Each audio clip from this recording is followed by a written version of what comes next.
Assalamualaikum warahmatullahi wabarakatuh. Nama saya Faru Zakiris Kalifano dari kelas 10 DMM. Saya akan menceritakan tentang kisah Rasul. 2 tahun ketika dia berumur 2 tahun, dia diasuh oleh Halimah. Kemudian dikembalikan ke Aminah, tetapi Halimah masih ingin mengasuh Rasul dengan beberapa alasan. Tetapi hanya satu yang mengubah pikiran Aminah, yaitu takut terkena wabah Mekah. Ketika diasuh oleh Halimah, terjadilah kejadian bedah dada, di mana malaikat Jibril membelah dan mencuci jantung Rasul. Ini telah terjadi 3 kali, yaitu ketika diasuh oleh Halimah, sebelum menjadi nabi, dan ketika Isra Mi'raj. Dikembalikanlah Rasul ke Aminah di umur 6 ke bawah.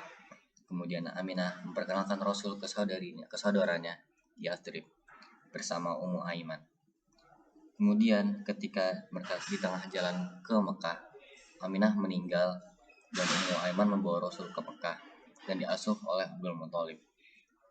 Ketika diasuh oleh Abdul Muthalib, ada kisah tentang singgasananya Abdul Muthalib, yaitu ketika Rasul berumur sekitar 7 atau 8, Rasul duduk di singgasananya Abdul Muthalib.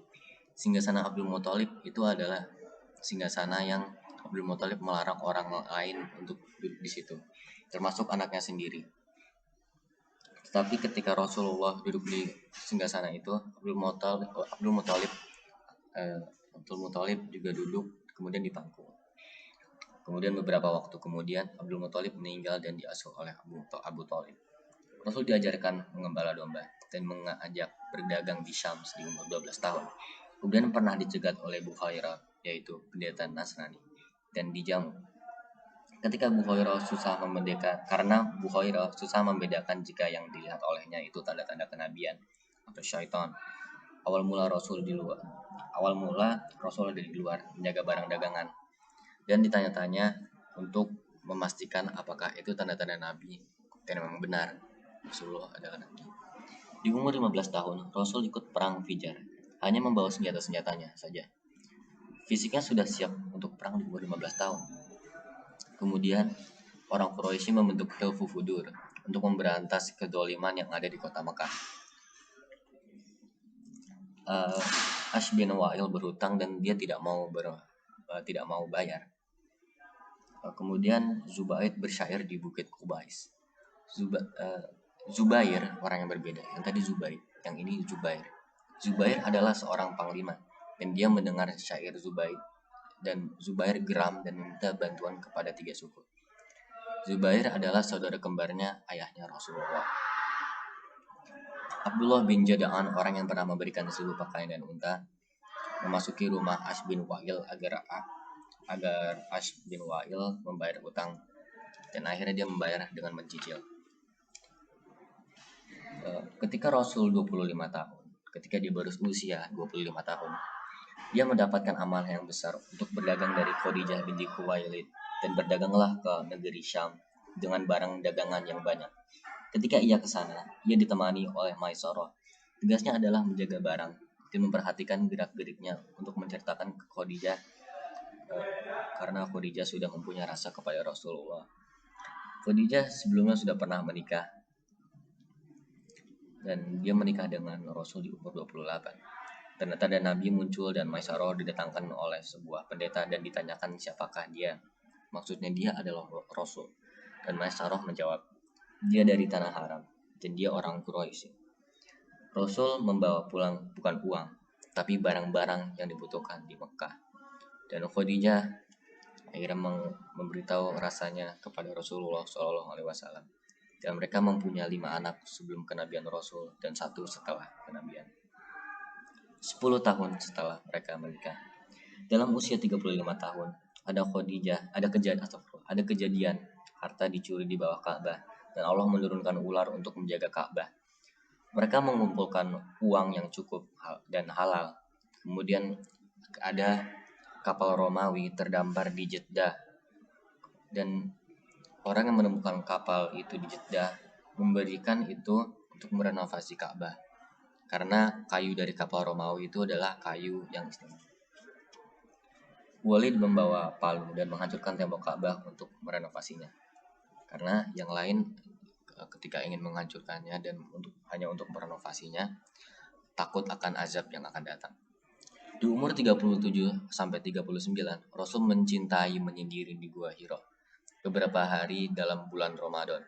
Di usia 40, Allah memberikan tanda-tanda Nabi, yaitu pertama, disalam oleh batu, yaitu ketika dia melewati batu, batu itu mengucapkan Assalamualaikum.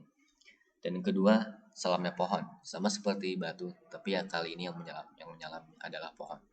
Dan yang terakhir, mimpinya yang menjadi kenyataan.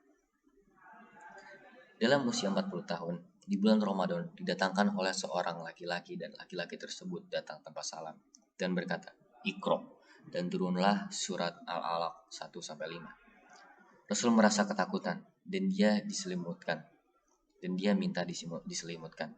Kemudian Khadijah mencari Waraqah, kemudian dia menyarankan Rasul untuk menceritakan ini ke Waraqah, seorang yang beragama Nabi Isa. 5 orang yang penghuni surga.